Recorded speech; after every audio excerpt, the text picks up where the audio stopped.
Hi, everyone.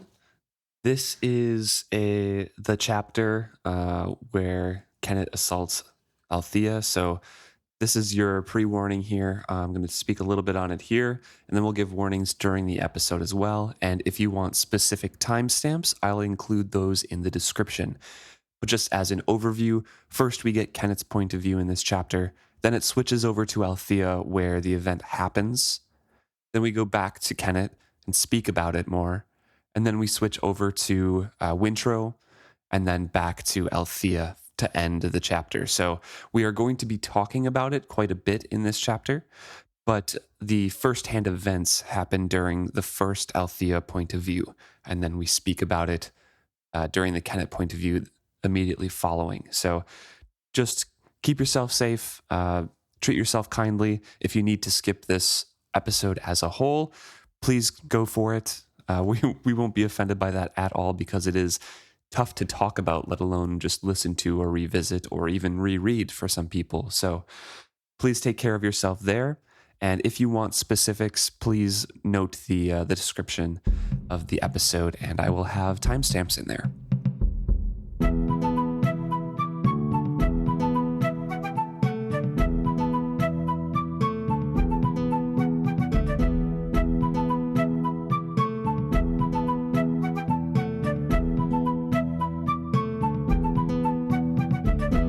Welcome back to another episode of Is Fitz Happy? I'm Luke. And I'm Emma.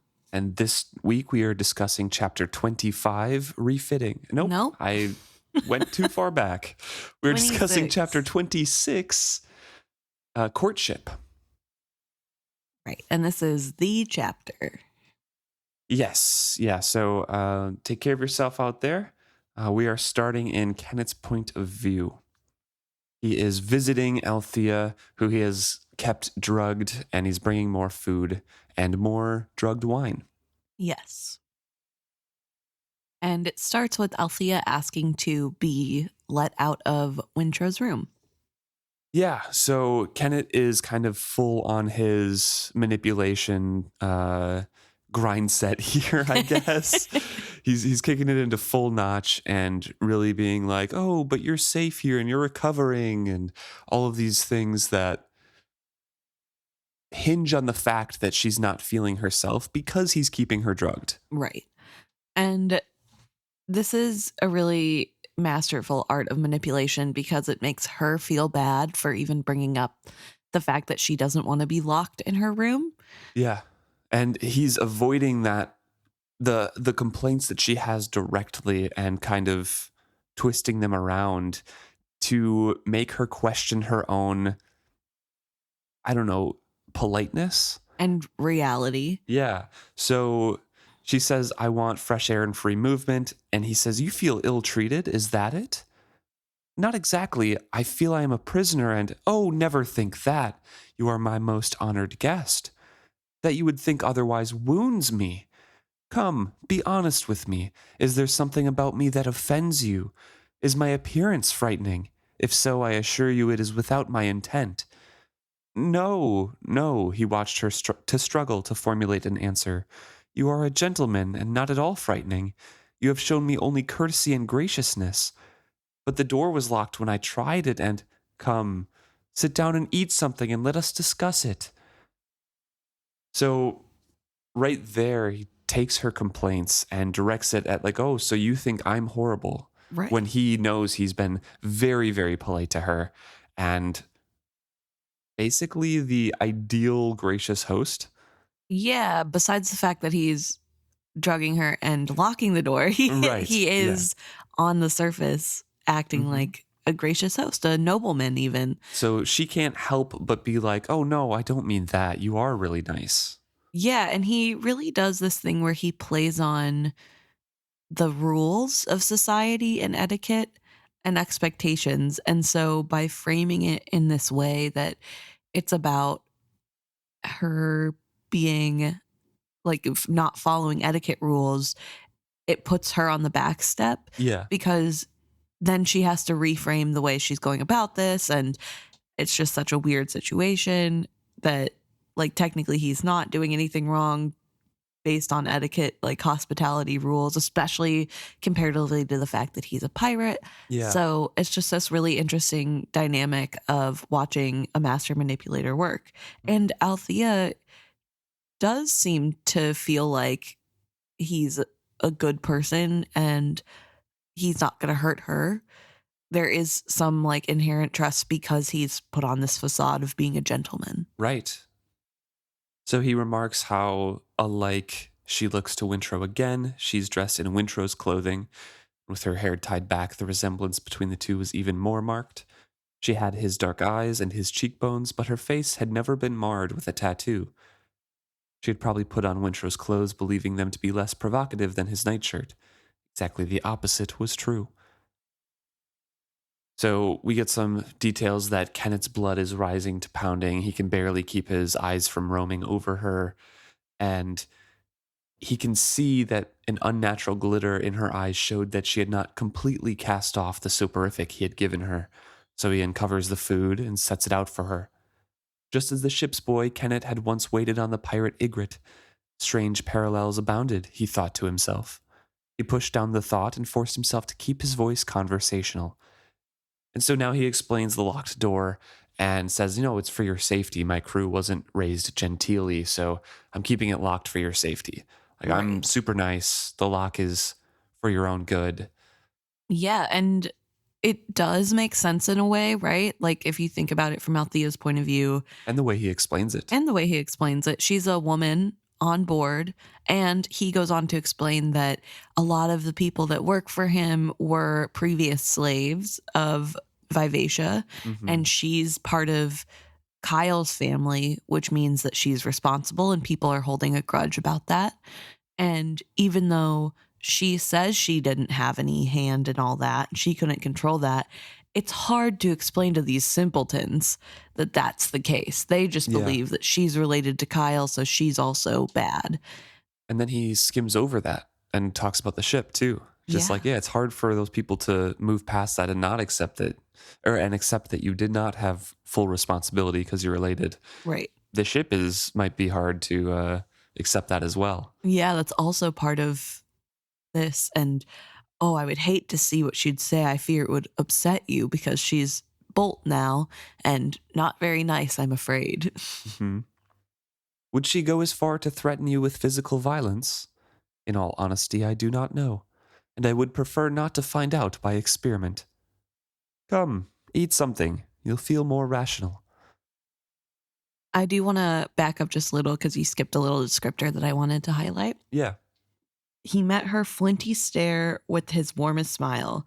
Such black eyes she had. And then says, come, eat something, you'll feel more rational.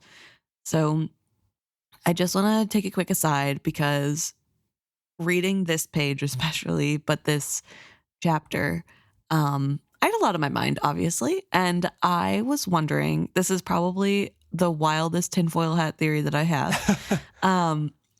But we don't ever really get any descriptors of Ygritte, do we? We do not. No, it's more his attitude and his presence and how that makes other people feel. Right.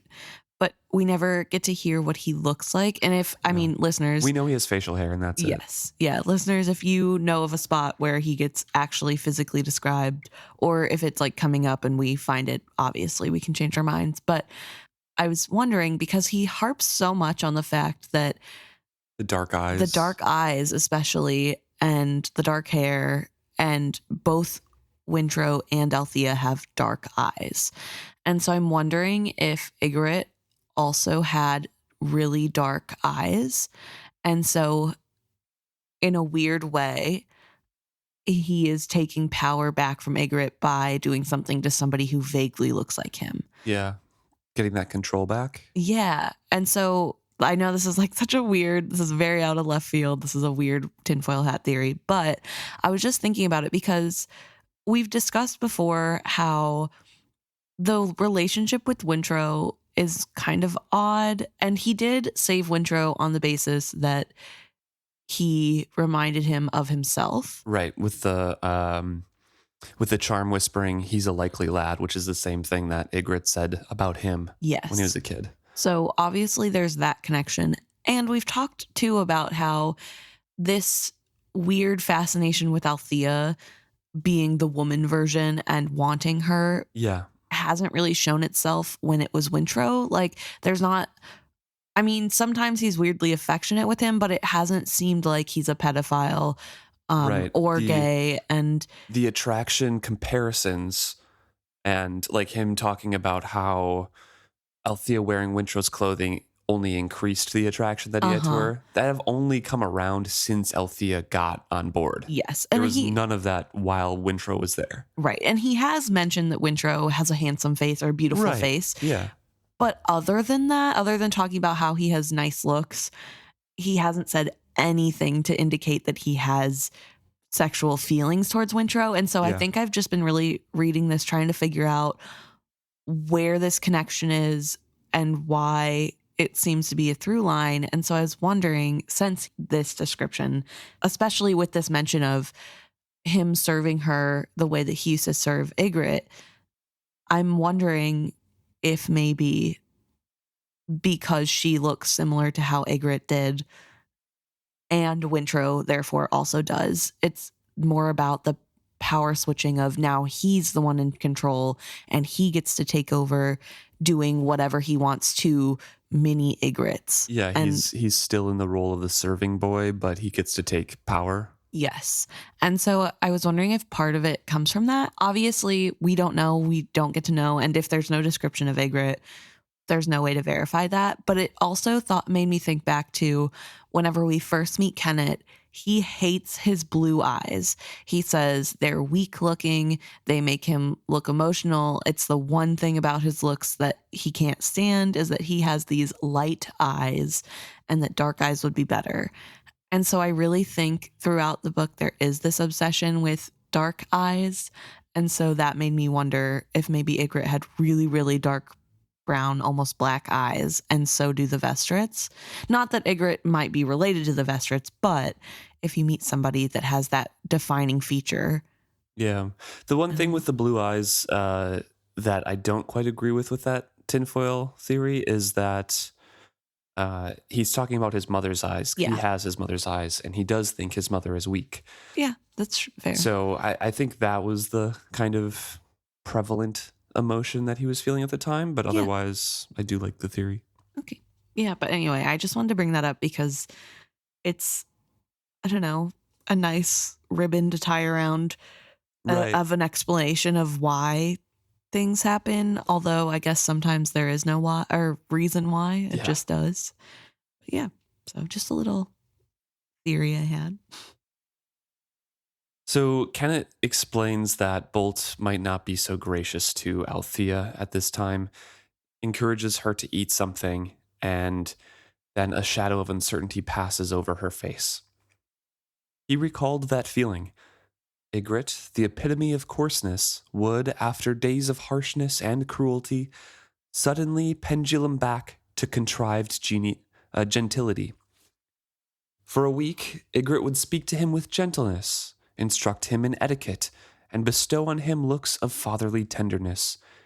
He would praise him for hard work well done and predict a bright future for him. And then, without warning, there would come the sudden harsh grip on his wrist, jerking him close, and the roughness of a man's whiskered cheek sanding Kennit's face as he struggled in his embrace. He felt suddenly vulnerable. Had he put himself in danger with the woman? He tried to find his open smile again, but could only gaze at her measuringly. She returned the look. I think this again is why I had that theory, this description, like he's suddenly reminded of Ygritte. And again, maybe that's just the situation. He knows what he wants to do.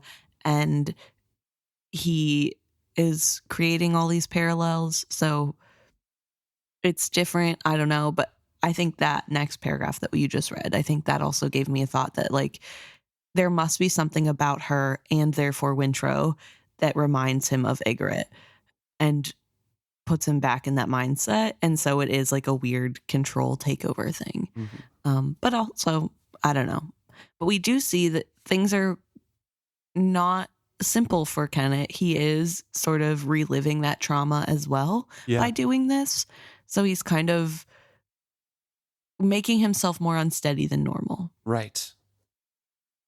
So Althea flatly refuses, like, I don't want to eat anything. You put something in there to make me sleep. I don't like the dreams. I don't like anything about that. And he manages to act and kind of shrug that off and be like, oh, you wound me. No, you're much more weary. You were much more injured than you must have thought.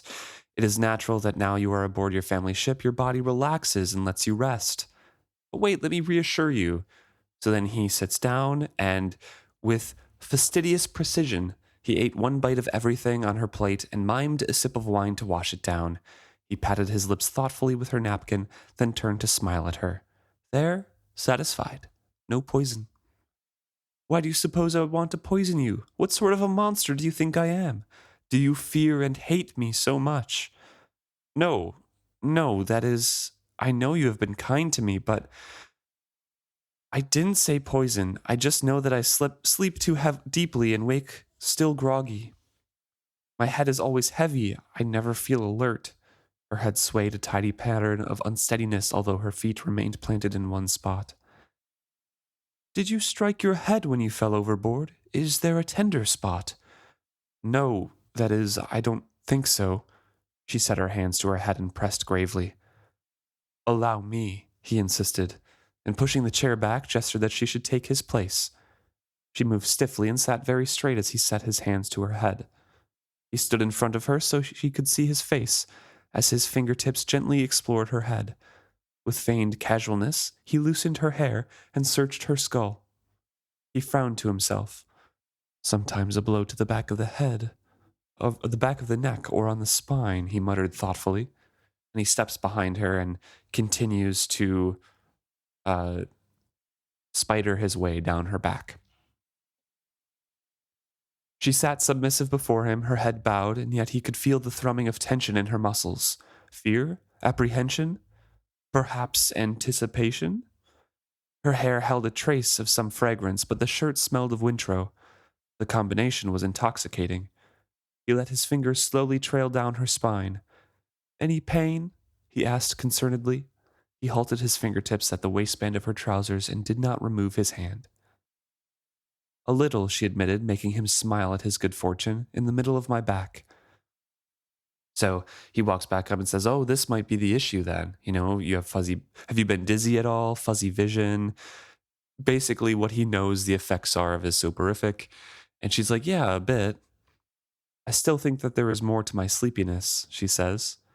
And he contradicts her, saying, like, no, I think not, you know? I'm sorry to suggest this. I am sure you know what I speak of when I mention a bond with a live ship. She senses my moods and shares her own with me. Perchance, if the ship is angry with you, or hostile towards you, if she wishes you ill. There, I am sorry I even suggested such a thing. He had intentionally reinforced her apprehension, but her face had paled beyond his expectations. He would have to be more careful.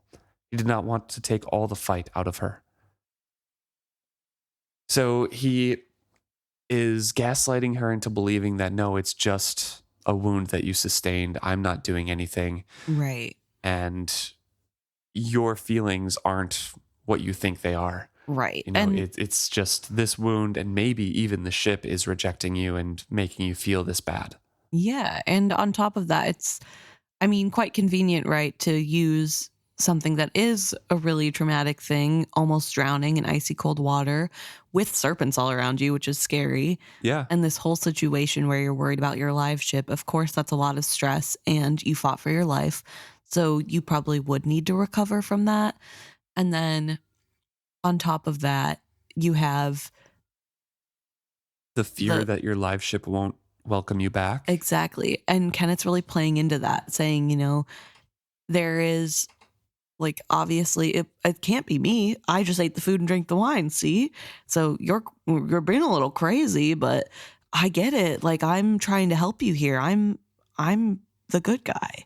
But it also doubles down on what she kind of experienced when she was first in the room and woke up there, with the kind of emanating feeling she was getting from the wizard wood. Right. Vivacia / Bolt rejecting her and making her feel all of her insecurities. Yeah. She subconsciously understands that. So when Kennit suggests it out loud, it really plays on that deep-seated fear of what am I even doing here then?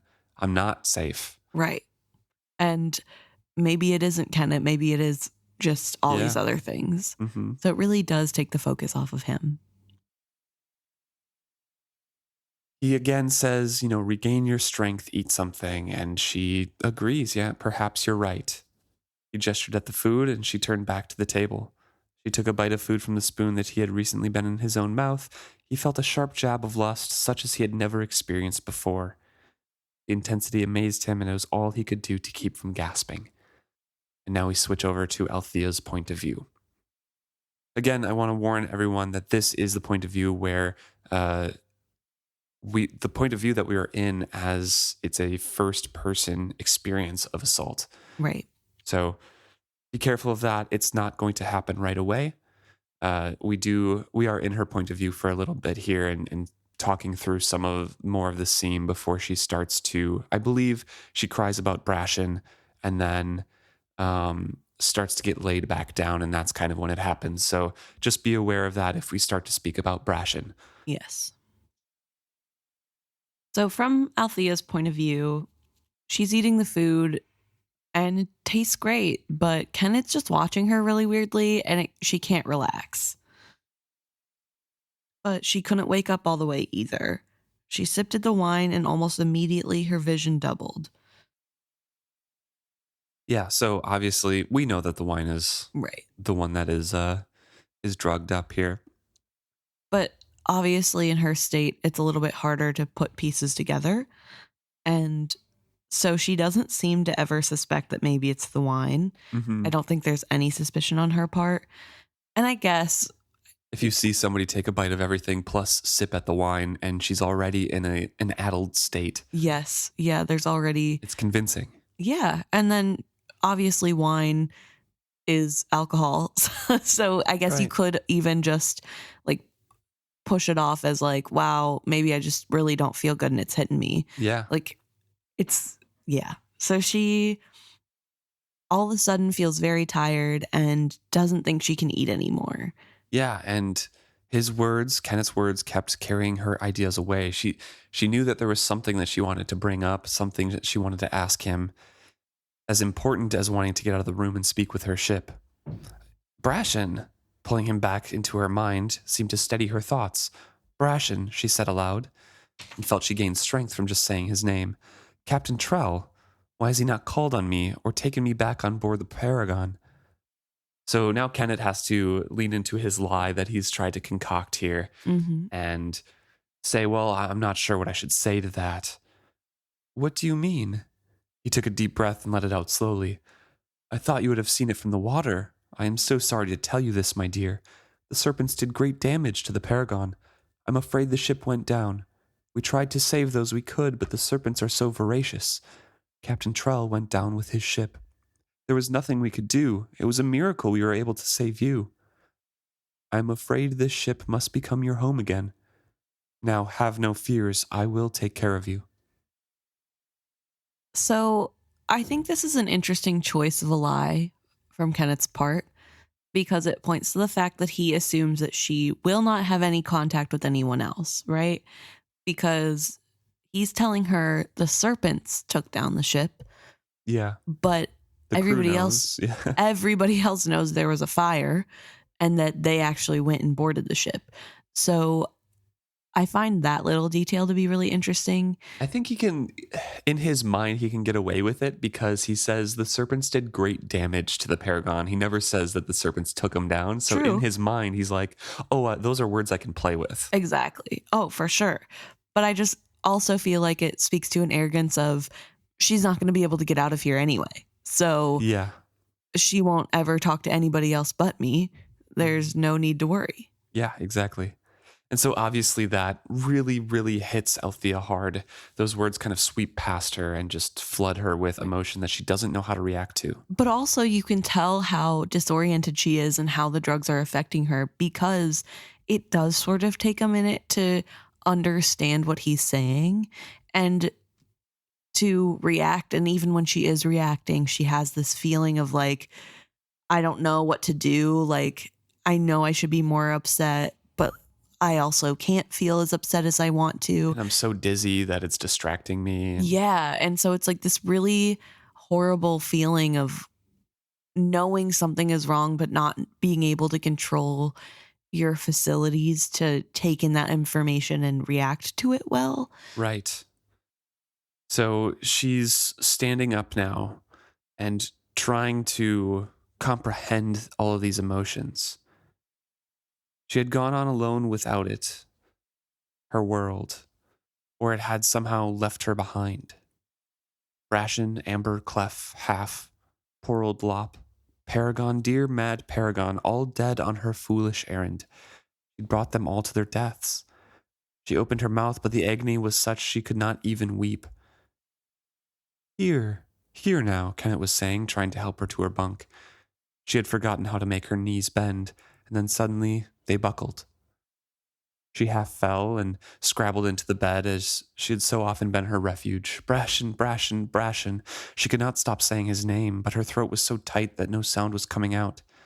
The room swayed around her and she was choking on the word. Perhaps she could die with his name caught in her throat. Kennit suddenly sat down beside her. He hauled her to a sitting position, and she leaned on his chest and he put his arms around her.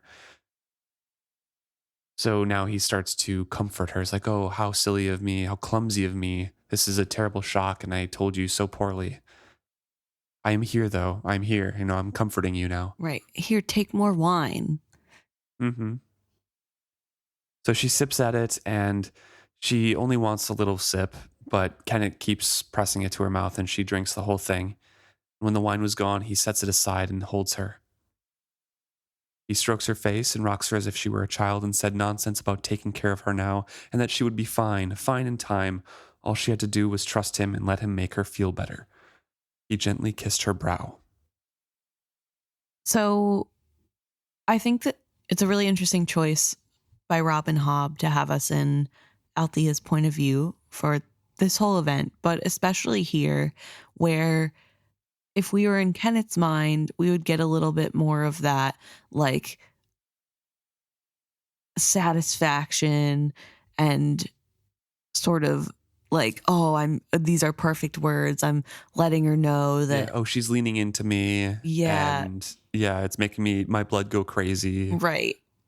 And I think in choosing to have it from Althea's point of view, there is no mistaking that, like, we don't have that Kennit spin of like, oh, she's doing something that means I should keep going. Right. There's no chance to misinterpret because because Kennit would do that in his head. yes, because not only because he wants to justify his actions, but because I think that's just who he is, and he sort of lives in a different reality, one that works for him whenever Right. he's in a good mood and against him when he's not. Mm-hmm. And so having this be Althea's point of view, we get to know for certain she is devastated by Brashen's loss and severely drugged. Yeah. And she doesn't really even have control or facility of her body at this moment. Mm-hmm. And this is just her trying to piece together what to do next, what to do. And it also is such a hard news for her because she is blaming herself. This is something she brought all those people she cares about now Yeah. to this place for her live ship, and that's gone. Mm-hmm. And they lost everything. And so it is this really hard thing to understand. And Kennet's taking advantage of that. Yeah, everything is kind of delayed by a couple sentences to mimic her understanding and her processing speed. Right. She starts the next paragraph saying like he's doing something to my throat, and then the awareness comes like, oh, he's unbuttoning my shirt. Right. So things are happening and she's just not quite processing them super fast, and she tries to stop him, and he's gently sets her hands aside like, oh, I know, but you need not fear me, be sensible. You can't go to sleep dressed. Think of how uncomfortable that would be. And just keeps progressing things. And eventually he lowers his face and kisses her. For an instant, the dark head bent over her was Brashen's, and it was Brashen's hands unfastening her trousers. But no, Brashen was gone, drowned in the cold, dark sea, and this was not right. She could take no comfort here. As warm and gentle as his mouth was, this was not something she wanted. She tries to push Kennit away. She says no. She manages to sit up. And he just says, it's a bad dream. It's all just a bad dream. Don't worry. It's just a dream. Nothing that happens now matters. No one else will know. That gets in her head too. Because she is so drugged up, because she has drank all the wine at this point, Right. she's probably very close to just slipping back into unconsciousness anyway, just from the drugs itself, let alone the emotional impact. So her mind is questioning her reality now. Right. Saying, is this a dream? Am I wrong? Maybe it is. And like, what do I do? What's going on? Why would I think this at this time?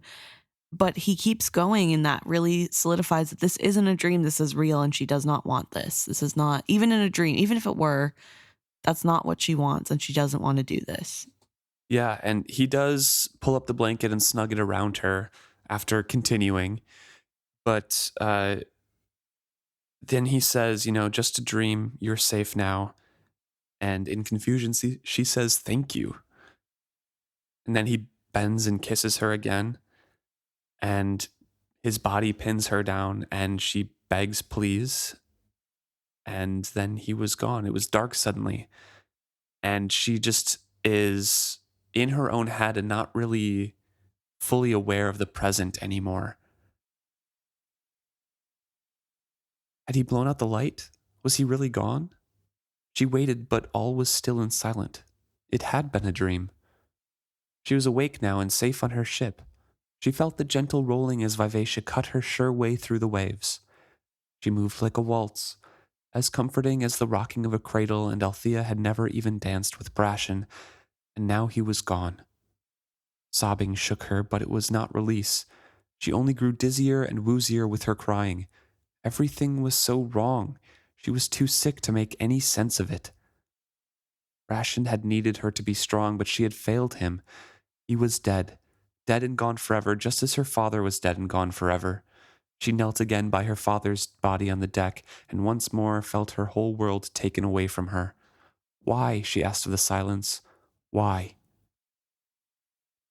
And then she's back to the presence, and Kennit is saying quiet, and then she's reminded of other memories. So, just to note, I don't think she's missing anything in this moment. He blows out the candle, and we know from his point of view he was going to leave at this Right. point, but hearing her cry spurred him on for whatever reason. Yeah. And so her being confused in the dark Is reality. reality. Like I don't know. I just wanted to be clear that I don't think anything's happening in this moment. I don't think, like, there is a lot of confusion, but she is, I don't know, I guess not aware of the present, like you said, but it just, that is what is actually, I know what you mean. That is what is actually happening, where it is dark and she doesn't know what's going on because she is not fully aware of her surroundings. Right. But when she says why about her father's death, that's when she suddenly feels the weight on top of her. And a hand clasped over her mouth. Quiet now, quiet. The dark voice in her ear warned her roughly. Best you be quiet, and no one else ever needs to know, not ever if you're wise. So I just wanted to stop here because I'm wondering, is this Kennit or is it the charm? Because his hand is over her mouth and it's a voice in her ear. I think it is Kennit. I think it's specifically Kennit because I don't think the charm would, one, say those things because the charm is disgusted at what is happening. And it's not quite the right angle for things. Okay. Yeah, that's what my thought is, at least. Okay.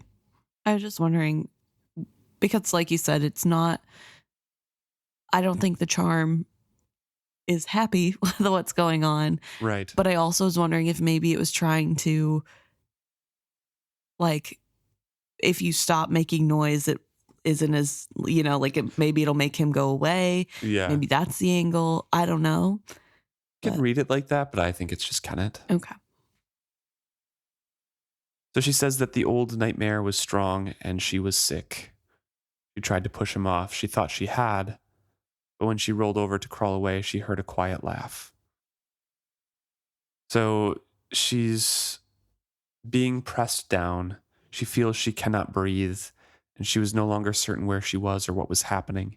Needing to breathe took precedent over all else. So she's seizing his wrist and trying to move the hand down from her mouth. Sparks dance behind her eyes as he kneed her legs apart. He was hurting her, and she screamed without sound. And then she thinks back to Devon, when she was on Vivacia, when her father had gone to shore, and Devon was the, if you remember, the daring crewmate, the young crewmate that was very arrogant, and she had a crush on. And her father had let him go in the city, but he had come back to get his things. And then she says Devon had held her so, pressing her down so hard she couldn't breathe. The unwanted memory of that first time rushed back at her. The nightmares merged and she struggled alone. She'd be disgraced, her father would know, and it was all her own fault. Hold on. I just think we should back up because I don't think you should skip afraid to cry out for fear someone else would see what was happening to her. Yeah. That's really important. In both instances, she's more afraid of what will happen to her for people seeing this happen to her. The reaction to it rather than what it is happening. Yeah. Yeah. And I think that's really important. Mm-hmm. She'd be disgraced. Her father would know, and it was all her own fault. It was always her fault. She stood before Keffria crying and begged her sister to understand, saying, I was frightened. I thought I wanted him to do it, and then I knew I didn't, but I didn't know how to make him stop. Your own fault, Keffria hissed at her, too horrified to feel sorry for her wayward sister. You led him to it, and that makes it your fault. The words forced the deed on Althea, made it her own action rather than something done to her, and it all came back to her sharp as blood, the stabbing impacts of the man's rough body, and the panicky need for air, and the desperation of keeping it secret. No one must know. I do want to talk about this for a second because this is a story that we have already been told. Yes. What happened with Devon. I believe it was even from her point of view when she was telling Brashen. Or was it Brashen's Either point of view? that or Amber. I can't remember. No, it was definitely with Brashen in bed. Yeah. I just don't know whose point of view it was between the two of them. Yeah, I don't know either. But I think what's really standing out to me is that whenever she first tells the story to Brashen, she doesn't mention that she had these feelings, right? When she's retelling the story to Brashen, he came on board, they slept together, and he left. And only after he left did she find out he was fired and whatever. It was really embarrassing. Mm-hmm. And Brashen was outraged when he heard that version of the story of like he took advantage of you. He did it for revenge, right. Basically. And she had said, well, I liked him and I thought I was special. And then in this moment, we find out that wasn't really even true. Yeah. That's something she's telling herself because that's what Keffria told her. And that was actually way more traumatizing of an experience. And it wasn't as simple as, oh, I liked him. He came on to me. We had a fling and then he left. It was she liked him and he took advantage of that and then forced her to sleep with him. And even if she at first thought, oh, this might be fun, as soon as it happened and she didn't want to do it anymore, like she took away that consent and it still happened anyway. And so I think that's a really interesting detail to have here in this moment, that it was bad anyway. And now it's even worse because all the actual details and that she's been internalizing that it's her fault because her sister told her, whatever you did to make him feel he could do that makes it your fault. Yeah. And it's horrible. And then here she is in this instance that is bringing her back to that. And it's just awful. And she's bringing all that guilt on herself, and even blaming herself because she broke a promise about, like, to Brashen, saying that she wouldn't be with any other man, and now she's feeling guilty for that too. And But also, it's so hard to breathe, and yeah, she just wants to breathe. She just needs to breathe. before it was over, the blackness reached up to drag her down, but she plunged into it willingly, diving down, hoping it was death come to take her. Then we switch over to Kennit's point of view. Kennit is locking the door and leaving at this point. He could not seem to calm his quick breath and his trembling hands, thinking that it had been so intense. He dared not to dwell on it, or he would have to go back into the room again. He tried to think of where he could go just to kind of reclaim control over himself. Well, not only that, but also revel in it. But he can't go back to his room because that's where Etta is, and she would possibly definitely Wintrow. Yeah, and they would know something was up, and he doesn't want to lose this feeling. Yeah. He wants to be able to sit in this feeling of triumph, and he can't do that around other people, but he also can't go to the figurehead because who knows how she's going to react. So he really just needs a spot where he can be alone for a second. Yeah. He needs to make sense of it. Linked as Bolt was to him and to Althea, she might have shared it. That thought put a whole new layer into the experience. Had she shared it? Had she wanted him to do it? Was that why he had been unable to stop? Was that why it had been so powerful? So in those little phrases, those little questions, we see Kennit again. He just doesn't take any of the guilt for himself. No. He just doesn't believe it was his actions. It's like, oh, I literally was unable to stop. Right. This whole section of Kennit thinking and talking about the experience he just had really does paint to light his habit of not taking any responsibility, and the aspect he shares with Paragon that they can always find somebody else to blame. It's never them. And so in this moment, even though he is coming away thinking that was amazing, he still knows that it wasn't something he should have done. Right. And so therefore it was amazing, but he didn't do that. That wasn't because of him. It was because maybe the ship made him do that. And also he wouldn't have done it if Althea didn't make it so appealing. So not really his fault in his mind. Yeah.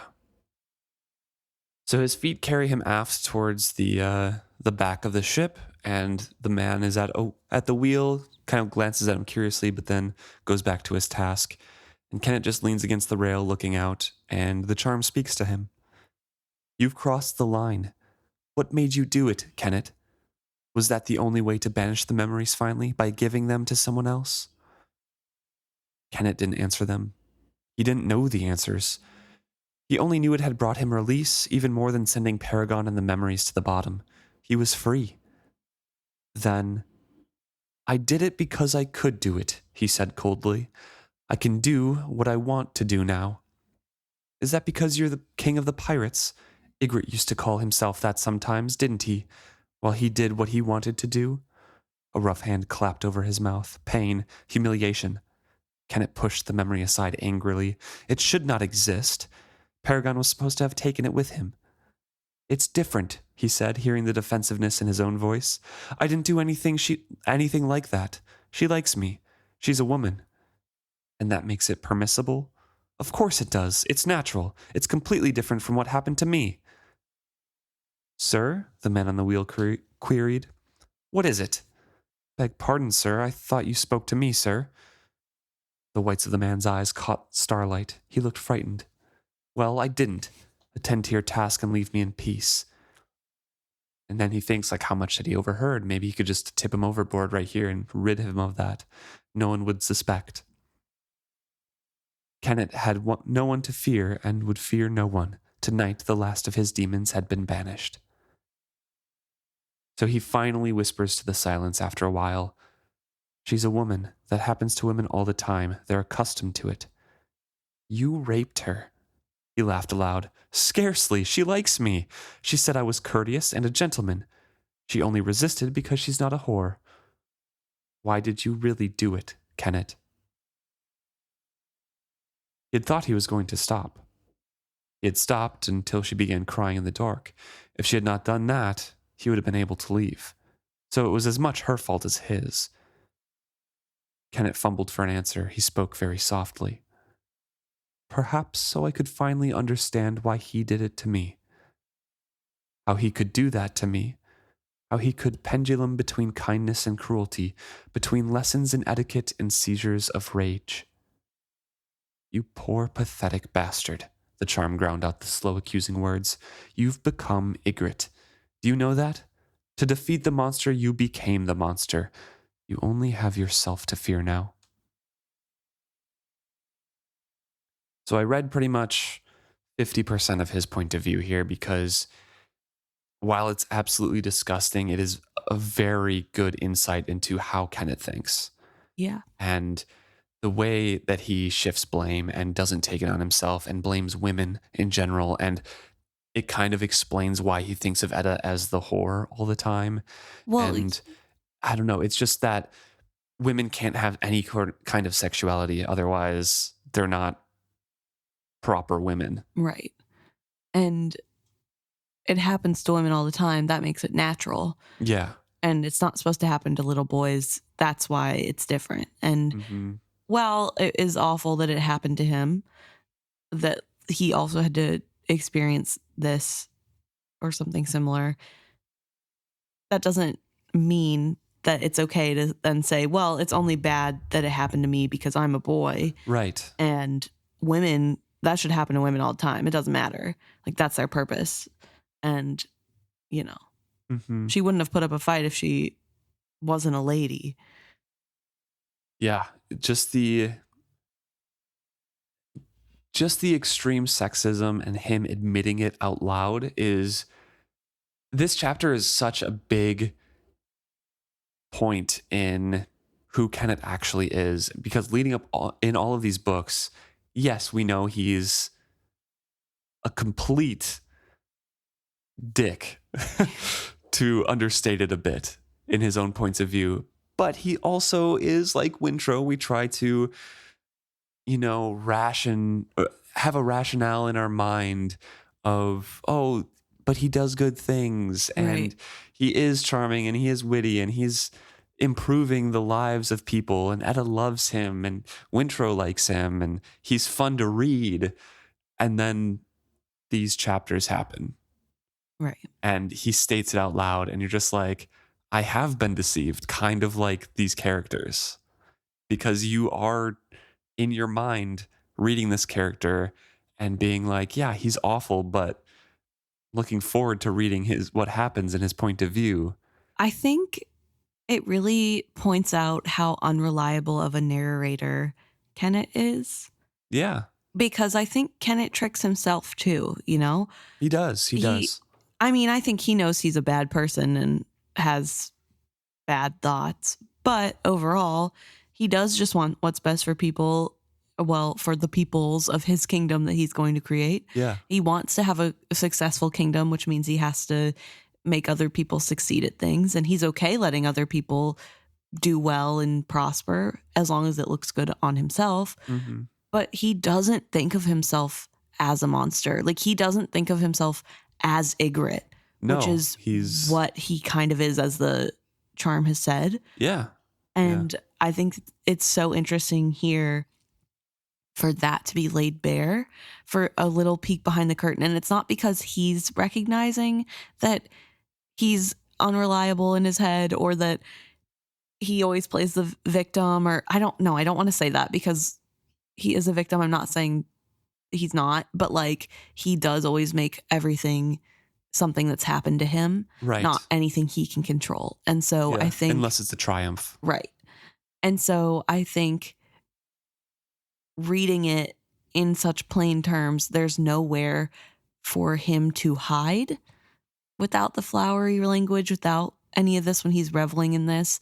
And so as a reader with outside perspective, there's no way to spin it as, oh, well, he's not that bad. Right. like, oh, well, yeah, that's kind of bad, but he doesn't know what he's doing. He's not that evil, sort of Yeah. deal. There's no way. No, it's just plainly stated in your face now. Yeah, that like, yeah, of course he did it because, and yeah, it's sad that like there's that moment of, well, I wanted to know why or how Egret could have done that to me. Like, why did he do it? Yeah. How could he have done it? So I could finally understand why he did it to me. And that's really sad and really poignant. And I think a really hard thing for a survivor to have to deal with, but then to turn around and do that to somebody else. Right. Like, does he think that then it would be okay for Althea to do something to somebody because she needs to know why? And I just, no, of course not, because she's a woman yeah. and that happens to women all the time. Yeah, So. again, he didn't do anything as bad as Ygritte would have done. Exactly. He's not Ygritte because, Ygritte was worse. Yeah, Ygritte was worse. It's not natural what Ygritte did. And yeah, and so I think it's hard because on the one hand, I do have sympathy for Kennit. I do. I think that what happened to him is awful. Mm-hmm. But on the other hand, what he has done is just also, as bad. Yeah, it's just as bad. It's not forgivable, Yeah. Like, in his quest to erase Ygritte's legacy, in his quest to kind of overwrite anything that Ygritte had ever done in the world and remove his name from any mouths ever, so he can reverse what Ygritte had done to his family and his home and everything like that. Right. Kennit needs to confront in his mind, why Ygritte did those things. So he does those things. And it's just, I don't know. It's awful. It is awful. And the charm is right. He does become Ygritte here. Yeah. And he doesn't seem to be that upset about it. He doesn't seem to be, he doesn't like being called Ygritte, obviously. But even that, he doesn't have that strong of a reaction to. Right. This whole section, actually, I did skip over a lot of his introspective thoughts when I was reading stuff. But this whole section is Kennit the most off-center we've seen him. He is the most retrospective I think we've seen him in these books so far. He talks about his feelings in his mind, in his monologues here, and he doesn't know kind of what he's going through, and he sits in silence for a long time, and he actually answers a question about his feelings and motivations to the charm. Yeah. He is kind of in shock, but he still did it, and he's not apologetic for it. No, and he would do it again. Yeah. Like this is something that he feels he had to have done. Yeah, and I mean there is, having all of his emotions taken away from him, right? There is that kind of factor in there that he is partially forged-ish. But that also doesn't excuse anything because he has a lot of other life experience to build off of. He does have those memories still. It's not just an actual forged person walking around. He's just stunted a little bit. Right. Well, but he still has the agency to make these decisions, understand what those decisions meant, and follow through with them. Right. Yeah. I don't know. That ends Kennit's point of view for this chapter. He's not apologetic. He has turned into Ygritte, and we kind of see this is quite obviously the turning point of how Robin Hobb wanted to show Kennit. Right. And he really turns into the pirate here, the pirate king that Ygritte called himself. And ever after in the chapters, I think the perspective of readers changes. I think even if you see it, because there's a chapter coming up when Malta meets Kennit the first time, right? Mm-hmm. Gets on board with the satrap, and from her point of view is like, oh, that must be Kennit. He's very well dressed, he's handsome, he's very shrewd in his bargaining and things like that. But it's all underpinned by how no one believes Althea and how everyone still kind of worships Kennit, but the reader just feels dirty reading all those things. Yeah. Robin Hobb did a fantastic job in writing this character. And like you said, you can have sympathy for Kennit but he's not a sympathetic character. Yeah. And this is where that kind of, man, kind of comes into play. Yeah. All right, so we move on to Wintrow's point of view, and he is with Etta, and Etta is kind of annoyed and saying, I'm in love with him, but that doesn't mean I'm stupid about him. He's with her again, isn't he? He took her a tray of food, Wintrow suggested. Over the last 4 days since they had returned to Vivacia, Etta's temper had become ever more uncertain. He supposed it might be her pregnancy, but during his mother's times with child, she had become as content as a fat, purring cat, as far as he could remember. This, he supposed, was not much. Maybe it was not her pregnancy. Maybe it was Kennit's odd, distracted behavior. Maybe it was plain jealousy over the amount of time Kennit was devoting to Althea. He regarded Etta warily, wondering if she were going to throw anything else. I find this really weird because Kennet's like drugging Althea. So is he spending time watching her sleep? Like, He seems to be the only one who wants, well, he only wants him to go in and out of the room. So, right. yeah, he's taking care of her every need, apparently. I guess, I don't know. It's just very, I don't know. Yeah. Weird. Don't love. Well, yeah, there's not a lot to love with that. So, Wintrow and Etta are kind of, well, Wintrow is very cautious of Etta at the moment and being Right. like, well, maybe it's pregnancy hormones or maybe it's Right. just jealousy. I don't know. Ever since she's pregnant, it's all because she's pregnant. That's Well, he Wintrow. I mean, he does yeah. say, maybe it's just jealousy. Right. I suggested she might dine with us. He said she still felt weak. But when I offered to take her tray to her, he said he feared she would do me harm. Does that make sense to you? It seems a contradiction, Wintrow admitted warily. Conversations like this were dangerous. While she could criticize and even accuse Kennit, any word of disparagement from him was usually met with a tirade of abuse. Have you spoken to her? No, I have not. He would not admit he had tried. The door had been locked from the outside. So, Wintrow obviously still wants to talk to his cousin. He still wants to talk to Althea. Aunt. Aunt, right, not cousin. That's only in the last trilogy. Yes. No, yeah, his aunt. And he has not been able to do any of that as of yet because, again, Kennit keeps her door locked and only he has the key. And not only that, but there was never a lock on the outside of Wintrow's door before. So Kennit put that lock on quickly to be able to control who is seeing Althea. Right. And whenever he tried to talk to Althea through the door, there was no response. Mm-hmm. So he's not really sure what's going on. Obviously, from his point of view, he doesn't know Althea's being drugged. Yeah. So Althea's just ignoring him, I guess. Yeah. And Wintrow continues asking Etta, trying to change the subject a little bit. Like, have you told Kennit yet about your pregnancy? And she says the time hasn't been right. And Wintrow, of course, is Wintrow, and he's crushing on Etta. So he's like, well, did that mean that Kennit was no longer sharing her bed? If so, where was he sleeping? Wintrow himself was making shift wherever he could. Kennit was not at all concerned that he had given Wintrow space to Althea. The captain was not himself lately. Even the crew had noticed, though no one was brave enough to gossip about it yet. And that Jack woman? Etta asked acidly. He debated lying, but she probably already knew he'd been down there. She won't talk to me.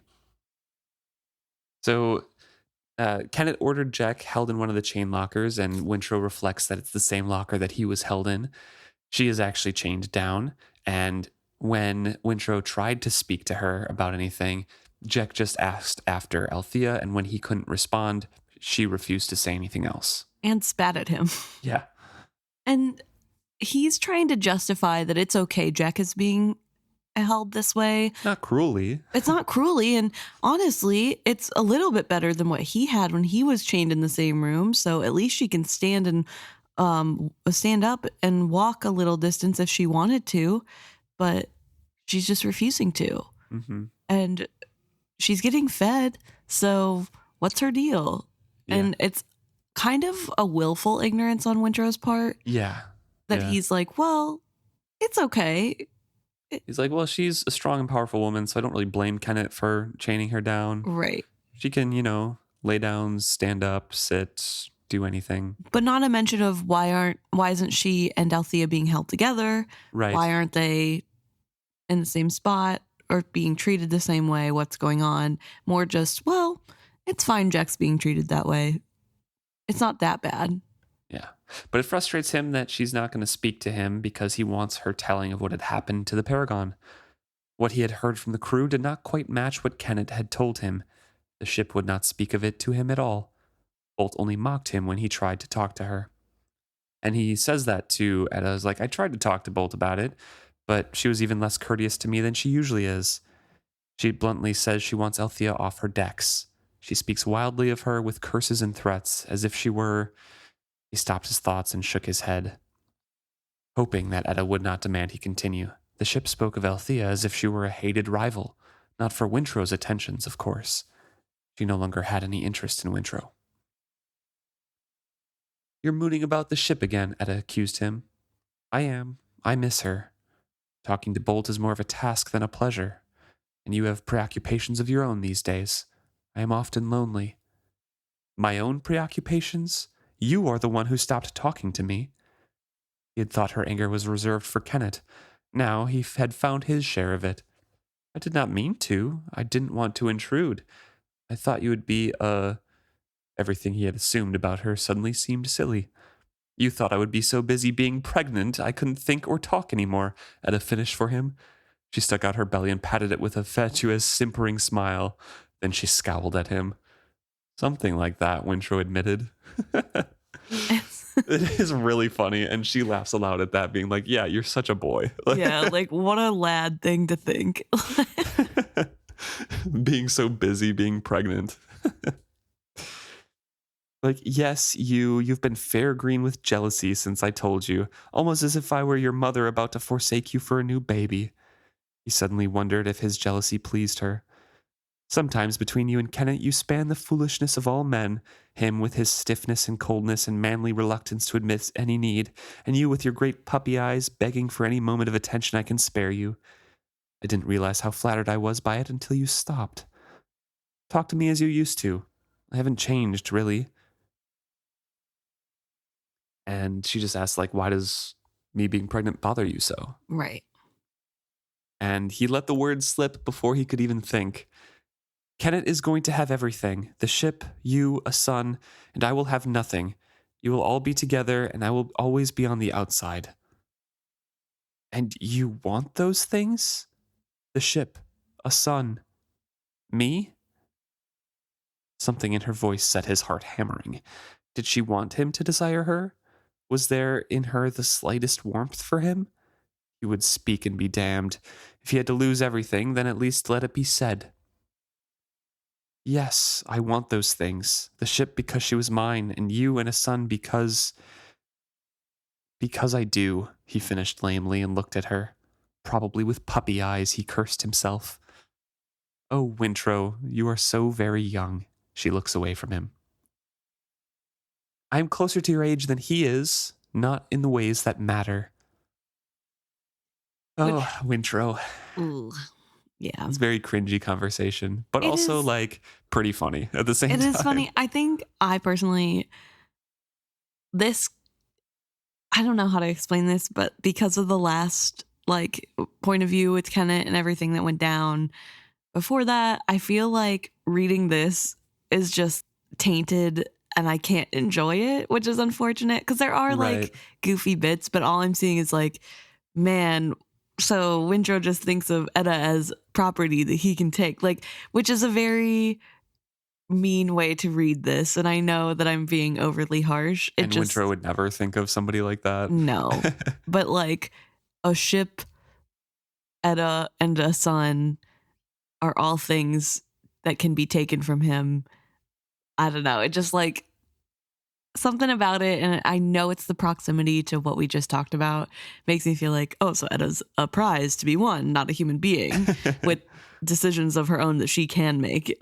And I know I'm being harsh. It's the spillover from the Yeah. last point of view. Mm-hmm. So they talk about his age and how he is closer in age to Etta than Kennit is to Etta. But Etta's like, no, you're young in ways that aren't quantified by just age. Right. And Wintrow's like, no, I'm only young because Kennit insists I'm young.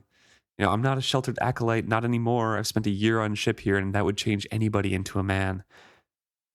Manhood is not something that someone allows you, Etta lectured him. Manhood is something a man takes for himself. Then it is recognized by others. She leaned down to pick up her sewing.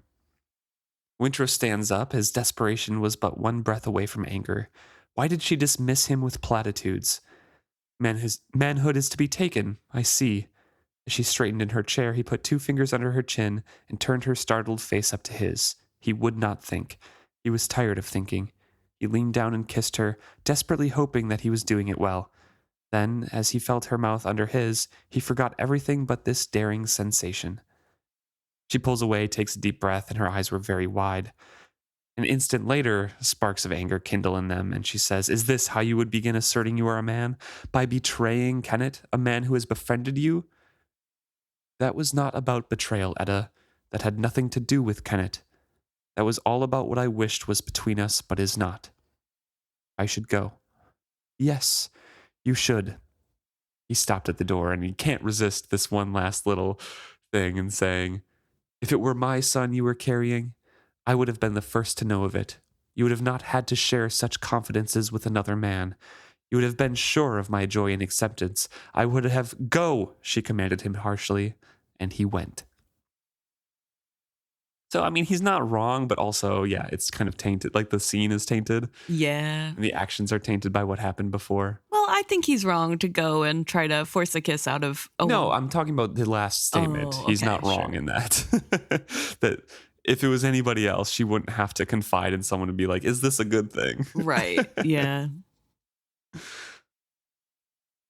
So, yeah, the scene and obviously him claiming a kiss, claiming he's a man is a little bit weird, Don't love it.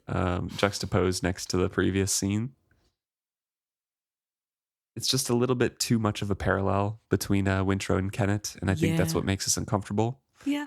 And I think that's kind of on purpose, right? It's just kind of like Wintrow is under the influence of Kennit and has spent almost a year with Kennit at this Right. point. He's not the same priest he was before. Yeah. We switch back over to Althea's point of view. The last we had from her, she was slipping down into blackness, wanting to die. She welcomed that blackness.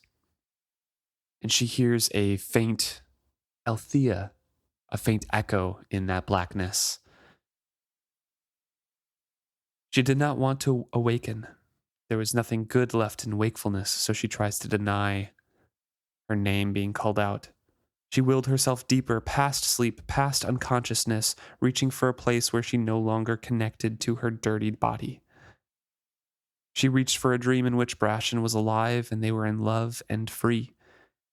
She reached back in time to the best of times, when she had loved him and not even known it, when they had both worked the deck of a beautiful ship and her father had watched over her with approval. And back again, even further back, to a little girl monkeying barefoot up the rigging or sprawling on the sun-drenched foredeck to snap and dream with a dreaming figurehead. And those memories really recall Vivacia, because then all of a sudden she says, Althea, you have found me. I never should have doubted you. Vivacia? And her presence was all around Althea, and the being of her ship embraced her. Homecoming and farewell mingled. Now she could die in peace. Althea willed herself to let go, but instead Vivacia enveloped her with love and need. Althea couldn't bear such tenderness. It beckons her like a light, but she turns away. Let me go, my dear. I want to die. So we have Althea just from the experience she just had and the drugs that she has taken and her memories being brought up of other traumatic events in the past just send her into this blackness, into this nothing void. I don't really know how to describe this place because it doesn't happen in anybody except on a live ship, Yeah. because this is where Bolt was being held as well, Yeah. or at least kind of trapped beneath all of the memories above. And this is where Vivacia is. It's kind of a nothing area. And I don't know, it's not really described except in this series, because Wintrow dives down for it too. Yeah. Because he wants to die rather than tell Vivacia that she is, a dead cocoon. Right. And also, Paragon has this space, Yeah. which we saw with Amber trying to talk to the dragons. So it is just a weird aspect, which maybe it's because they're vessels or containers for memories. Yeah. And so it's the space where the memories can go or whatever. I don't know. Mm-hmm. But Althea says, like, no, don't embrace me. I want to die. Let me go. And Vivacia's like, yeah, I'm right there with you, sis. Yeah, like, let's go. All right. Yeah. I am so weary of being held down here in the dark. Have you not come to free me? Come so deep to take me to death? Vivacia's wonder and welcome horrified Althea. To flee her own life was one thing, to end simultaneously the life of her ship was quite another. Decisions so clear a moment ago wavered. So already she's like, no, it's fine for me, but not you. Yeah, I find this so interesting. And I think this is like a really good depiction of depression in a way, because I think, at least I guess in my personal experience, there is that sort of sense of like, yeah, it's okay for me to like want an end or to feel like I deserve bad things happening to me, but I wouldn't want that for anybody else. I wouldn't, Yeah. especially not somebody I love. I would never ever Mhm. want them to feel this way or want them to come with me in any sense. So I think, A weird contradiction that just kind of yeah, lives of like in you. Yeah. life is precious, but not mine. Like, so I think I think it's such an interesting way to go about this chapter, that like both of these characters, well, I think Vivacious is interesting because she is kind of like, yeah, let's all die. Okay, Yeah, cool. I'm already dead. So Yeah, like, like, let's just go. Let's go together, baby. I find that part really interesting. But then we have Althea, who doesn't think anybody else should come with her. This is Yeah. like a thing that she wants to do to herself and not something anybody else needs to worry about. Mm-hmm. And so I think it's nice to have Vivacia here in this moment, because it does sort of help her realize it's not really something, it's not going to solve the problem. It's not, I don't know, like, yeah, it'll stop everything, but it stops everything. Right. Like, then there's nothing else after that. You don't get to grow and heal and or have good live. memories Yeah, afterwards. you I don't mean, get- she thinks she can't because Brashen is dead, right? Right. But like, I think that revelation that happens here is so important of, okay, yeah, I would be gone and this pain and suffering would stop, but nothing else would get to happen. That would Yeah. be how my story ends. That's how I'd Mhm. have to end everything, as like on that note. And I think it really helps her to see that like she should keep pushing. Mm-hmm. Yeah, so she tries to push Vivacia away and separate herself from Vivacia because she doesn't want Vivacia to die, but she still wants to die herself. But the more she pushes away, the closer she gets back to her body, and she doesn't want that. So she goes away from her body, and the more she sinks into the ship. So she's entwined with Vivacia one way or the other if she's trying to escape her body and the physical world. I am pressed so far down it is almost like death, the ship confirmed. Did I know how to let go, I would. She has taken all from me, Althea. No sea, no sky, no wind on my face. If I reach for Wintrow, she threatens to kill him. Kennit cannot hear me at all. She keeps all awareness from me and mocks me that I long for my humans. I try to die, but I do not know how. Save me. Take me with you when you die. So again, Althea's like, no, I must do this alone. You must go on.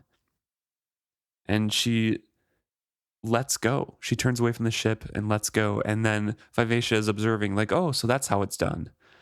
Your heart slows, breath comes shallower, a poison creeps through your flesh, it will bear you away. I have no such reprieve.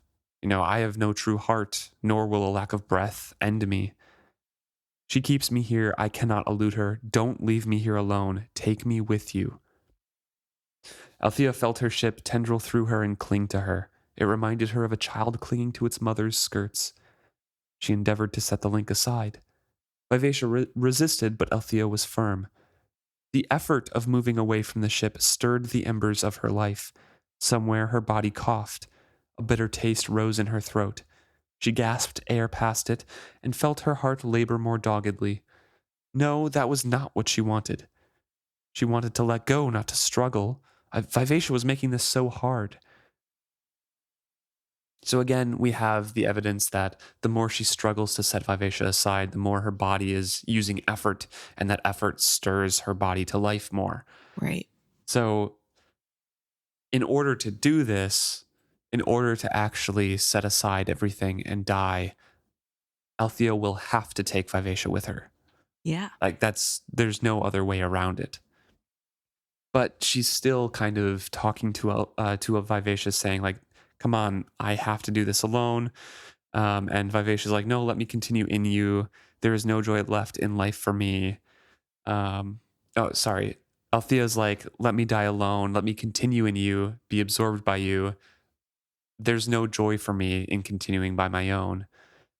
And Vivacia's like, no, don't join me. You don't want that. I'm trapped here. I literally do not have a life. What I am now is not worth sharing. If you're going to leave life, you must leave it completely, not be trapped here in the dark with me. Please, let us go together. The ship's resolve was stone. She desired death. Althea was horrified.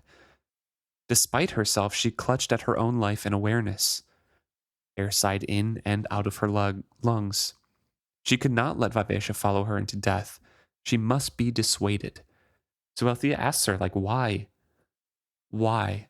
And Vivacia's like, you know why? Because life is ruined. There can be no good in any tomorrow. And Vivacia shares her torment with Althea. And she feels that her origins and the torments of her doubts plucked at Althea and near tore her loose from her body. Stubbornly, Althea now clings to life of her own, which is kind of a big change from the beginning of this section. And Vivacia just screams at Althea, I am made of death. And Althea has to contradict her. And this is kind of the beauty of Althea's belief in live ships, right? The way that she was raised and her father's belief instilled in her is just like, no, you are made of life. You are made of all of the lives of all of our past ancestors in my family. And she shares with her memories and being like, this is who you are. You're not made of their deaths. Their deaths didn't quicken you. All of the memories of their lives quickened you. The death is just what made it happen. It was not his death my father poured into you, but the summation of his life. How can you be made of death when it was inheriting his life that quickened you? Stillness beyond silence encompassed them both. Somewhere, Althea was aware her body failed. Cold and dark clutched at her thoughts, but she clung to awareness, waiting for her ship to surrender and promise to go on. And you? Vivacia asked suddenly. I die, my dear. It is too late for me. My body is poisoned, and so is my spirit. Nothing good is left to me. Not even me? Oh, my heart, you are always good in my life. Althea found a truth she had not suspected. If by living I could restore you, I would, but I fear it is too late to change my mind. Althea reached toward her body and felt only lethargy and cold. So she knows that she is too far gone from her body at this point to even try. But she does find that truth in her that if she could restore Vivacia with her life, she would choose to return back to life. Right. I do want a quick pause and talk a little bit more about her response to finding out what the truth is about live ships just Yeah. for a second. Hmm. Um, I find it really interesting that Althea's response, she first of all doesn't seem that surprised, but I guess it's kind of a weird moment. So it's very much they're attached. And so now she knows. And I think it's really sweet and interesting that she says, your life, you're not death, your life. And I think it really marks a difference between how Althea thinks and how Wintrow thinks, and Yeah. how being with Wintrow when Vivacia first awakened has really set her on this path of despair. Hmm. Because if Althea was the one with Vivacia from the get-go, she wouldn't have had those weird musings about life and death and morality and what Saw would think of this abomination. Right. Because from the beginning, that's what Wintrow has been thinking of her, right? Just It's, so doubts. yeah. So doubts of this, like, you're not alive and that's evil. That must be evil. Right. And so I think having Althea come in who loves her so unconditionally and says, no, not at all. You're not death. You are life, I think is really big. And it makes me sad that they had to be separated all this time, because Right. even in this moment, even in Althea's darkest time, she loves Vivacia so much and fully believes in her and fully loves her and wants her to know, like, your fears, that's not true. And that's not what I believe you to be. Hmm. And I don't think you should believe that either. And I think that's a big reason why Vivacia is able to sort of gain more strength later. Right. Yeah. It's just that wholehearted belief and knowledge that someone believes in her, Yeah. and the ability to, as you said, kind of reframe her mind around how she carries life around. Yeah. She carries the lives of hundreds of years of 100 years of Vivacia or Vestrit life. So Althea's like, it's too late for me. You must go on and carry this life. And Vivacia's like, well, then you condemn me to the darkness, for without you, I have neither the strength nor the will to fight my way past her and take back my life. Will you leave me here forever alone in the dark? You have the courage to follow me into death, ship? I do. The profound wrongness of that gripped Althea. It was not courage to surrender to that oblivion, conceding the world to those who had wronged them. Sudden shame swept at her, cowardly flight from life. Death could make things stop, but it could not make things right. She abruptly despised herself for surrendering to death while the one who had destroyed her life went on living, for embracing death if it meant leaving her ship in darkness. Then pick up your true courage, ship, and follow me back into life. So, just a quick aside, I personally really don't like the idea that depression and suicide are cowardly, I guess. And maybe I'm just ultra sensitive. And so that's why I'm taking it this way. Especially this chapter makes me ultra sensitive. So, but I just don't love the idea that it's the cowardly out.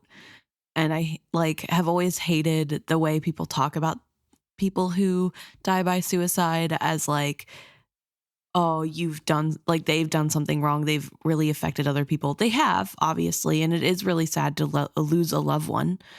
But I think looking at it as though like they took the cowards out, it is a courageous thing to fight through life with that nagging feeling of wanting to die, right? Like that is courage. It does take courage to go on every single day, but that's a battle that they're fighting every single day. And so I think phrasing this as something that's like, oh, it was cowardly of me to have thought to die, I just don't love, because I don't think that comes from a place of cowardice. I think it comes from a place of desperation.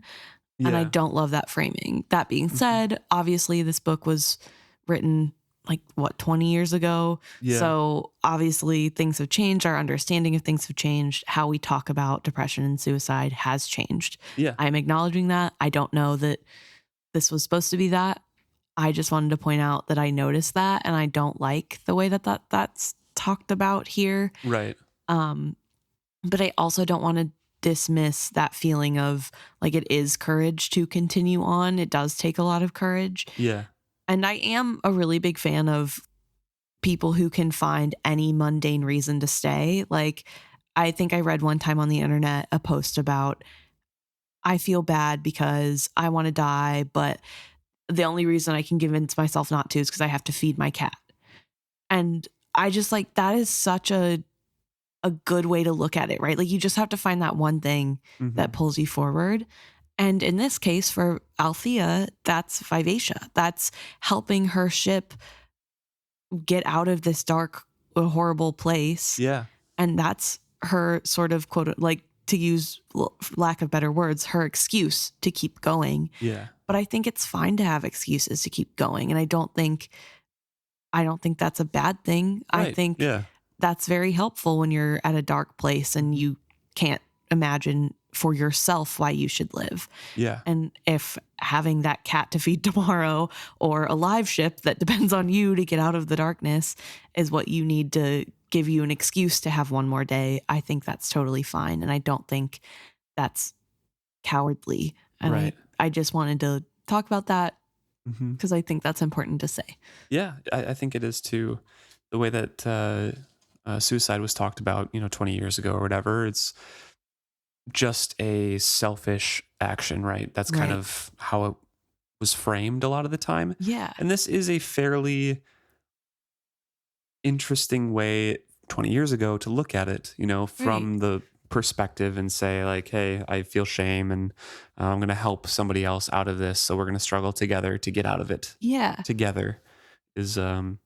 it's a nice step for Althea to realize that, yeah, there are reasons to continue. Right. No, I think I just like always thought the selfish angle sucked because people with depression already aren't in a good place. And so then putting that on them too, it's like, oh yeah, let's just pile on. Like, why not? And so I think, yeah, again, this whole chapter makes me very sensitive. And so I think I'm being more nitpicky than normal. Although I guess I'm always a little harsh on everything. But yeah, so apologies. I'm sure I'm being harsh to Robin Hobb and her writing, but I am acknowledging Yeah, this was written it's 20 years ago. This is how it was basically talked about all the time 20 years ago.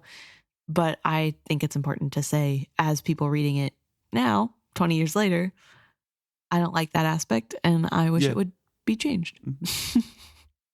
So Althea like riles up Vivacious courage here and says, hey, let's both reach back into life and try to struggle on. And she turns back to her body and finds that it's too far away. It reminds her of her time underwater, how she had struggled and ultimately couldn't reach the surface. The tides of death offered no purchase for her desperate effort. Her own body denied her presence. Her breath was stopped, and in the timeless dark, she reached for consciousness but could not find it. So she's really struggling here, and her awareness is kind of spreading and beginning to vanish in the same limitless dark that trapped Vivacia. Althea searched for more strength to draw on, but found nothing within herself. Vivacia, she pleaded, ship, help me. Silence, then, take all I have left. I hope it will be enough. Ship, no, wait. Althea, hit the deck now. Her father's familiar command boomed through her mind. In a reflexive response, her body jerked and she was falling. The wooden deck slammed against her, plank against flesh. Eyes and mouth jolted open with the impact. Tiny lights, stars caught in a circle of a porthole. She lay on her back, gasping like a fish. She rolled onto her side and vomited. The stuff was bitter and choking, clotting in her mouth and spewing from her nose. Reflex took over. She sneezed and then gasped. She's breathing again. That memory that Vivacia shared, that surge of strength, pushed Vivacia's body to basically reflexive effort to force her alive again. Althea. Althea's, yeah. She landed on the floor and her body reflexively gasped and threw up and was able to breathe and forced life back through her heart. Oh, my dear, I never thought he would do something like this to you, Vivacia says to Althea. I misjudged him. I misjudged you. I even misjudged myself. The thought died away. Althea blinked. She felt terrible. Bile had scourged her throat and the inside of her mouth. There was a deep ache inside her, and she sneezed again. Her body went working. She feels pain, and she says it's wonderful to feel pain again, to feel anything again. And she asks Vivacia, "So, we're going to live?" And there's no reply, and there's only wood beneath her palms. So, dark chapter and dark ending. Yeah. We're kind of, it's implied that Vivacia dies and gives the final effort of her strength to Althea, but we kind of know that it's just Bolt holding her down. Yeah. Like she just can't have any of her awareness rise up. Right. And the parting thought that she gave Althea was just the last of their connection when they were close together again. Right. So, yeah, it's a very dark chapter. Not even including that last point of view. Yeah, it's a hard one. Yeah, it's definitely a hard one, tough to get through, but unfortunately very important to two characters a lot of characters actually Right. in this book and their development. This is where I also start to take umbrage with the fact that Althea doesn't seem to have much development on this. And we'll get there when we get there in the books, how it's kind of taken away and she's numbed to everything. And yeah, don't like that aspect of it. But we will reflect on these actions as it comes up and the reaction that, frankly, a lot of women in real life get served after they say that this happened to me. And then people are like, no, not him. Or, well, maybe him, but I like him anyway. So, Right. Yeah. So deal with it, I guess. We'll speak on that as it comes up in the next few chapters here. But I think we get a little break and we go to Brashen and Paragon next chapter. Yeah, this one's rough. I kept trying to keep in mind, somebody wrote in a long time ago now, and we talked about it on the podcast then, but they wrote in to say that they actually thought that this chapter was important because it is so uncomfortable and it is more realistic. It's not gratuitous. It doesn't, do this thing about making it romantic in any way like some other fantasy books try to do with rape scenes, which is horrible. Or even just use it as a plot device or character development for the man in some way. Exactly. This isn't that. It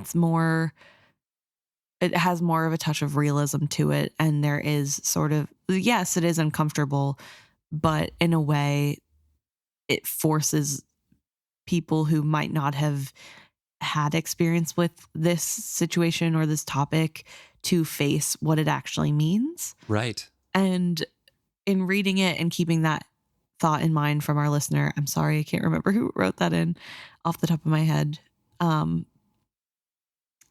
keeping that in mind, I think it was easy. It made it easier to read that this could be some weird learning experience. And it did make me think of how Wintrow, always knew slavery was bad, but it took him going to the slave docks and becoming a slave to really get how bad slavery was. Mm-hmm. And I think in a little way, that's what Robin Hobb is doing to everybody with this. Yeah, it's that firsthand experience, right? Yeah, that everybody knows rape is bad, but then if you have to semi-live through it in this experience, it's extra bad, I guess. Yeah. So, I don't know. Rereading it is an incredibly powerful scene, and yes, it is extremely uncomfortable, but important because of that, I think, too.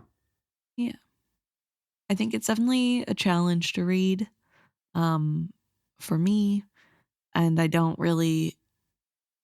I've already talked about how I don't like that rape is used in this series. I think it is unnecessary. And I get that there is a certain amount of realism too fantasy and that you do want that realism to root it and make it a more Make it relatable, yeah, like make it human relatable. emotions, and yeah. Exactly. But I think for me, this is just one of those things that I don't need in any book that I'm reading.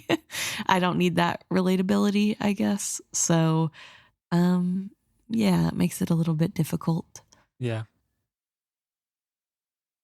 Thank you for all who have listened through the whole thing, and Yeah, thank you for all who have taken care of yourselves and are tuning in now, or have tuned into part of the episode. right. If you have thoughts, or if you want to share your feelings or thoughts about the writing of this chapter or anything like that, you can let us know at isfitzhappy@gmail.com. Or you can message us on any of our social medias.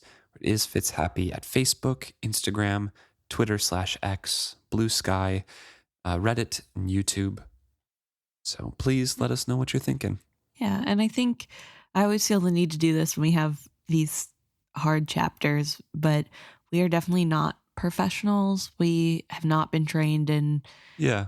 any sort of mental health We're just services or two people trying to speak about it as best as we can. yeah, two humans trying our best, but we obviously are capable of doing that the wrong way, and we don't want to continue doing it the wrong way. So if something that we said is bad or wrong or not the way you think it should have been talked about, please let us know Yeah. so that we can do better in the future. So thank you very much.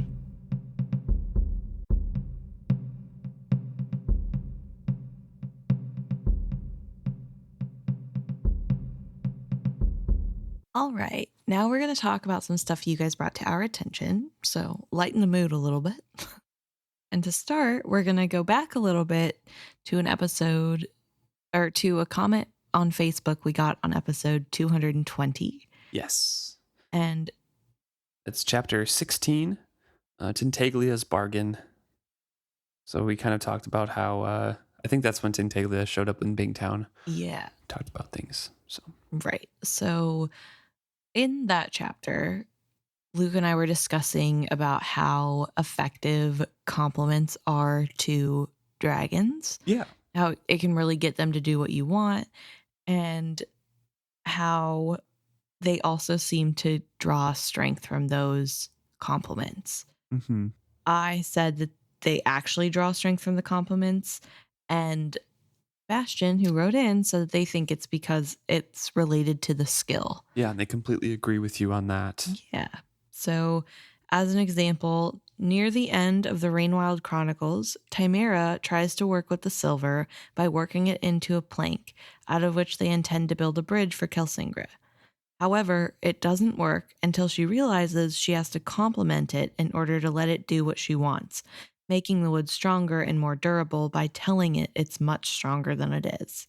These same mechanisms are probably also part of dragons. When they're praised, they believe they're stronger, so they might actually become stronger. Yeah, I mean, I can kind of see that. I forgot about the specific like compliment section of that. I knew Chimera tried to work with the silver Yeah. and struggled, but I forgot why. So great example to bring up there. And it might have to do with like the memories, you know, like you are telling them they're this way, so it reinforces their belief in it, and the silver kind of solidifies that belief and that memory. Yeah. It's interesting.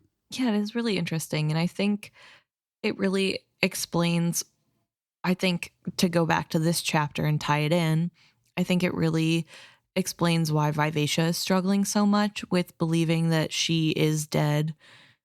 Yeah. Because she was told she is dead. And with Wintrow's belief in that she is a dead thing and she is made of death, she also believes that. But when Althea comes in and tells her it's not death you're made out of, but life, that does seem to help her in a way.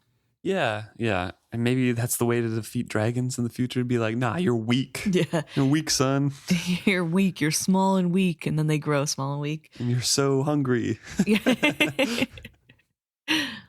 Yeah, very, very cool thoughts, though, and very good example. Thank you, Besh. Yeah. So thanks for bringing that up. And then we also got a comment from Ellen on the not most recent because we're ahead. Episode 229, chapter 24. So 2 episodes back. This is about fostering Selden. Yes. Ellen thinks that we're a little harsh on everyone involved in that whole process.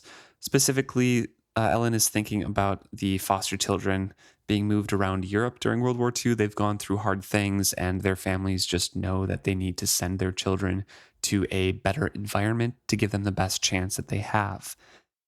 At least Keffria has been a guest in Janie's house, and she knows how they value children. Yes, it's hard to have him out of sight, but he has just been through worse by her side, and she couldn't always do much to protect him. And, I agree with that if it was still a war zone or something like that. But Bingtown is on the up and up. Like, it's literally like there's no reason to send him away because it's dangerous. Like, that's not part of the reasoning. It's completely safe there. Tintaglia has promised to keep their harbor safe. A lot of people are there, are interested in everything. Keffria is starting to become one of the more important people in town. We've gone over a lot of the reasons why we believe Keffria sent him away. We just don't agree with them, Yeah. I think, that's the main thing that I don't see eye to eye with on Ellen in this, is that this isn't done to protect Selden. It's because Selden wants to leave, and she's like, well, I don't want to be held back as an adult woman by my grown-up husband. So as a mother, I've decided I'll let my 9-year-old make all his own decisions. He's 11. Sorry. I'll let my 11-year-old make whatever decisions he wants, and I'll fully support them, which... Because they're, the best ones that he could make because he wants it. Yeah. Which, not saying don't support your kids. Right. Definitely you want to support their dreams. But I think there's a difference between being supportive of your child being into dragons and then allowing them to move a 2-day ship ride away with no modern technology to be able to keep in contact with him because he says he wants to go, and you honestly don't put that much effort into raising him anyway. So I think I don't want to speak for you, Emma. Yeah. So correct me if I'm wrong on this take here, but I think we have a problem with the attitude and not necessarily the result of this. Yeah. Selden being sent to the Rainwilds and being an advocate for Tintaglia and helping them with the city and everything, that's right up his wheelhouse. That's kind of what he was made to do when Tintaglia made him into an Elderling. Yes. That's just like what he was born to do, and it's great for him. Sure, he's still 11, and the attitude that Keffria takes to be like, he can make his own decisions because otherwise I'm afraid to hold him back is just... It's not a good attitude for anyone of responsibility to take over anyone. Yeah. Like any child. Yeah. It's hard because on the one hand, obviously it works out fine. And also kind of works out fine. It works out enough. Yes. And it is a good call in the end. Whatever. I think my problem lies in the fact that she has...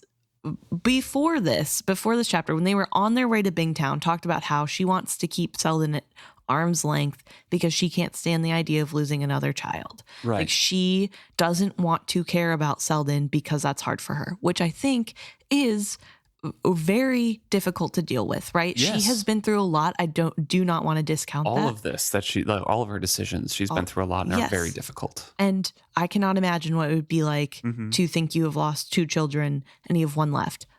I'm not judging any of those emotions or feelings on that.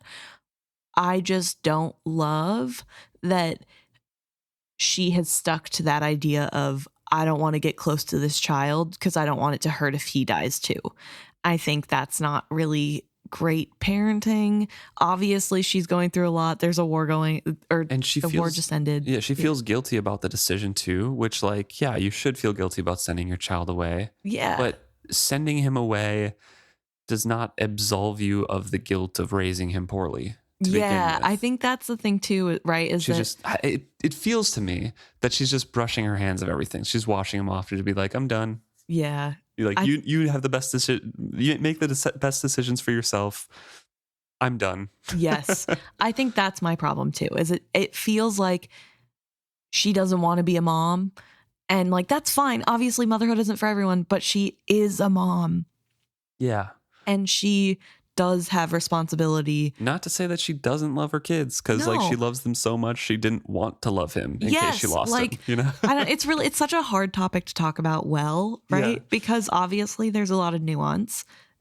And we're not parents, and we haven't been through a traumatic event where our city went through a civil war and we lost kids or anything like that. We haven't Yeah. had to go through these specific emotions, but we can judge them in a fictional character. I know it's really hard because I do know that a lot of our listeners are older than us and parents. And Yeah. so I'm sure they listen to us talking about this and are like, oh, these kids. I recognize that.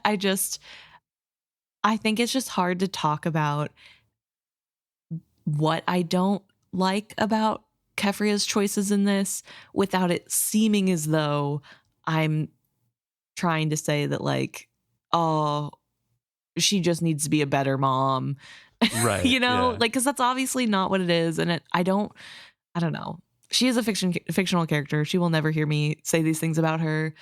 But like, I know that there are probably people out there who identify with Keffria. And so it might feel like I'm, you know, being mean to them. And Yeah. I recognize that that isn't fair. And I don't want this to be what that is. Yeah. I just have criticism of her decisions. I still like her. Yeah. There's that parallel that Ellen brings up of the World War II, foster kids, basically sending kids to a better situation. And I'm sure that happens in life nowadays, in the present too, Yes. of families being like, I can't take care of you as well, we'll send you to your grandparents or something. Yes. That's fine, except it's not based on that with what Keffria does. It's Yeah. not based on you're gonna have There isn't no other option. right. Like Yeah. there's not, if he stayed, he wouldn't be in danger in Bingtown. Yeah. It's And not. she could provide him a good living situation there. Yeah. They're Sure, on they the don't up have and up. household Yeah. goods, but They're getting there. I mean, yeah. it's hard because that's the crux of the matter, right? Like if this was a rock in a hard place situation, it would make more sense and I would have a lot more sympathy and a lot more understanding for the decisions that Keffria is making. How it is written makes me feel like she's just being lazy and doesn't want the responsibility. And also that's also nice. harsh words. Yes, that is too, harsh. But like, that's just how I feel reading it based Yeah. off the circumstance she is specifically in. Mhm. And like, so I'm reacting to that feeling. If circumstances were different, obviously there would be different feelings. And we don't get a lot of what Selden has been saying, because Keffria says that, yeah, she talked to Selden about it, and that happens off screen, right? Right. Off the page. And we don't know how frustrating that talk was Right. for Keffria, or like from Selden's point of view or anything like that. For all we know, Selden could be like, I'm going to run away to the Rain Wilds either way. So you can either send me or whatever. Right. Like it could be something like that. What it sounds like is that he really wanted to go and felt like it was his place. And this mother is like, well, you're 11 years old. You know what's best for you. Yeah. And that's what I have a problem with. Like, no. And that's how she's been the whole time, though. That's how she is with Nalta. That's how she's. So that's why we're frustrated. Like we don't disagree with you, Ellen, that there is a time and a place for that. It just didn't feel right in the book how it was written. Yeah, I think with Keffria. I don't know. And obviously, it is really easy to be harsh on Keffria. Yeah, like, especially in light of the small mention she had in this chapter too. Yeah. I think especially frustrated with her with that. But I think it's just hard because I like Keffria in a lot of ways. I like her character. I like the idea. She's grown a lot too. Yeah, she's has become grown. a lot stronger, and she's really come into her own. Yeah. It just feels like the fact that she's a mother has been sort of put to the side.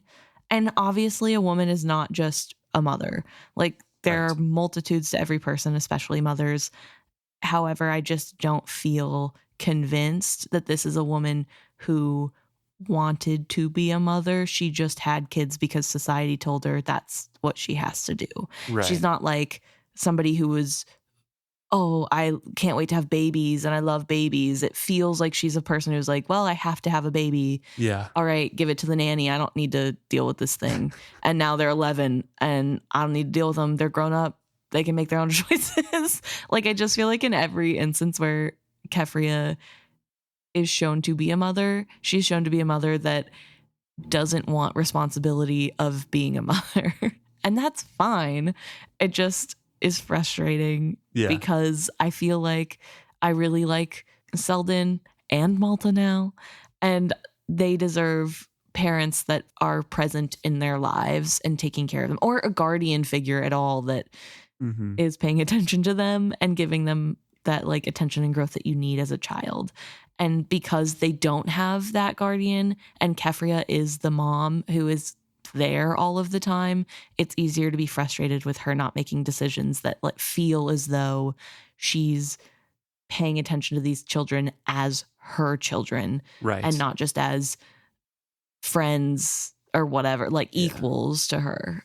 So yeah, it's a good conversation to rehash because maybe we didn't explain ourselves fully, or maybe you still disagree with our explanation here and still think we're being too harsh. But honestly, we're kind of sticking with that. Yeah, I always feel bad talking about Keffria. I know I'm really harsh on her. It's just because I want her to do better. Yeah. I don't know. It's hard. Yeah. So thank you for the comment, Ellen. I feel like I may be deluding myself, but I'm pretty sure somebody else commented about this, and I thought it was on Blue Sky, sent us a message about this topic as well, that we were being harsh. But I can't find any other comment anywhere else. I didn't think Ellen was alone, so either I'm missing it in all of our social medias, or it was, I don't know, a glitch in our system where I can't find it, or it was deleted or something. But if you sent us something and we haven't responded to it and it was about this topic, try resending it or like messaging me again or us again on those social media. And if you did delete it because you're afraid of calling us harsh, people do it all the time. Yeah, don't worry about it. We'll talk about it. We get it. We know. I can't remember exactly. I thought it was Blue Sky, but I can't remember exactly what platform it was sent in on or who said it, but I thought it was about this topic. So again, if you had something else to say about it, don't be afraid. Like, just message us again if we haven't responded to it. We don't mind. Yeah. Although I'm sure you all mind whenever we double down, but and as long as we explain them, I think that's fine. Because we're all going to have different interpretations of these characters and have different sympathies for them, different experiences. Exactly. So sorry to all the parents out there. I will apologize for that. I know we're not parents, and I'm sure most of the time when we're complaining about parental choices, it's eye roll inducing. I'm sorry. But thank you for everyone who sent stuff in. And thank you to everyone who sends us things in every week. We love hearing from you guys, and we love getting to see what is on your mind. See you next week.